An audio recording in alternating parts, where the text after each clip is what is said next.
It is the law. So I sit here, you can see. Our airport chairman is here, the Honorable Nzuya.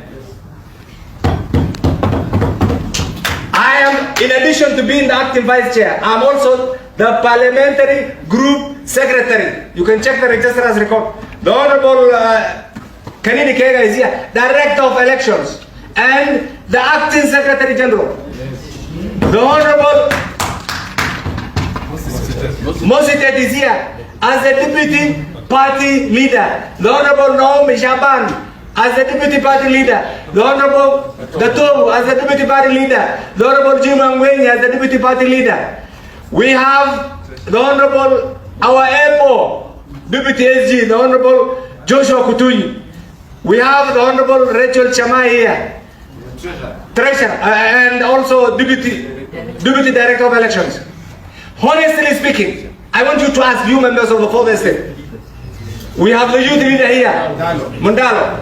Ask Jeremiah Kioni, and wherever he is. We have the director of legal service.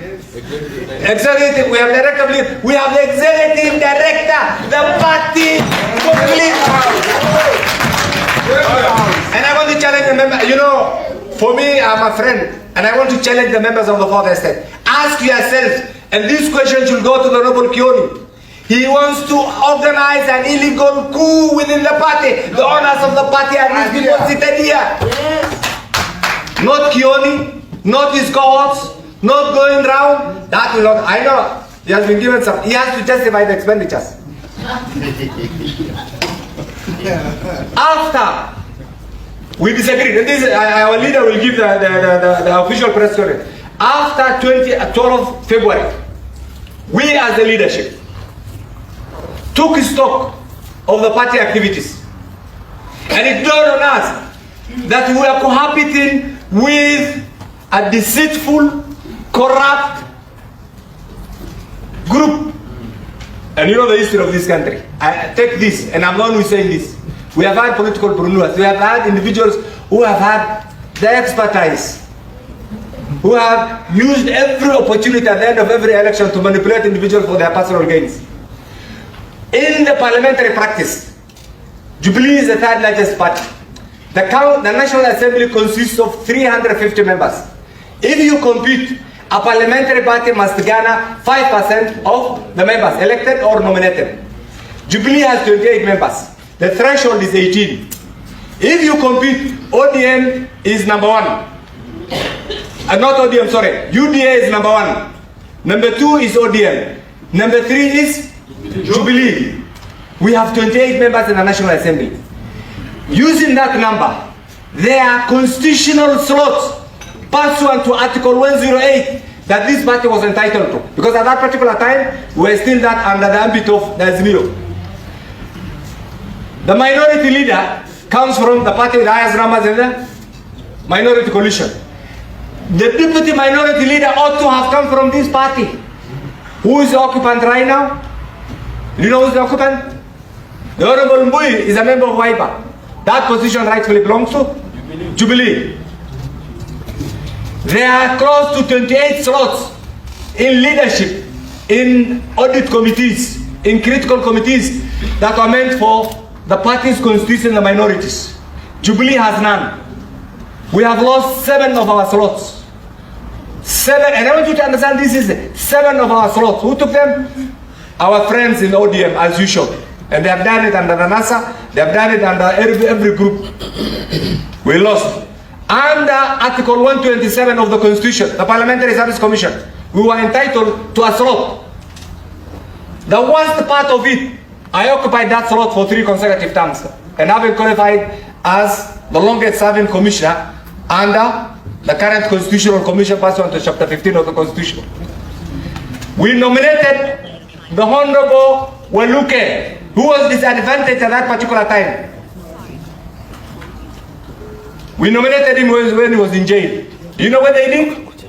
They conned him of his money and gave the slot to somebody else. Isn't that a shame? Sure. Can we associate ourselves with that particular person? No. We will demand that slot. Those will decide whether we'll get it from the person in the Senate or the National Assembly. But I think in my mind, because we have most of our members in the National Assembly, the occupant of that slot, the Honorable, you know the person? The member from Mavoko. We are putting him on notice. We will be putting a constitutional petition so that position of PSC reverts to Honorable Waluke.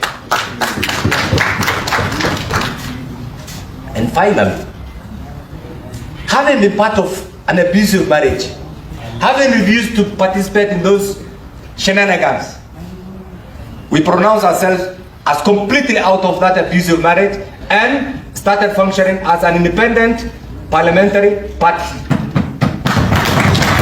In October this year, the Speaker of the National Assembly, guided by the law,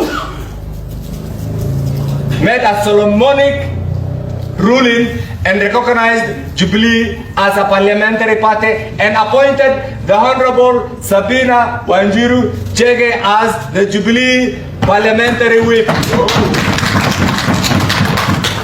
The input of that is we are completely out of the ambit of Azimio. When Parliament reconvenes in the next session, under the leadership of the Honorable Sabina Chege, we will demand those 7 slots that we have. I have done a computation. Those 7 slots of leadership will demand the PSC position and will demand the proper placements of these highly qualified men and women in the National Assembly and the Senate in the committees of their choice. And finally, we as Jubilee and we as the leadership, we respect the rule of law. We respect every citizen's right to participate, to associate, to do anything. But we want also those who are going around to abuse this name of Jubilee to desist. To desist. And for those of you, the members of the Fourth Estate, this is the bona fide leadership of Jubilee, and henceforth you will be seeing a more reinvigorated, more energized activities of this great party. And as you can see from the opinion polls, after UDA, ODM,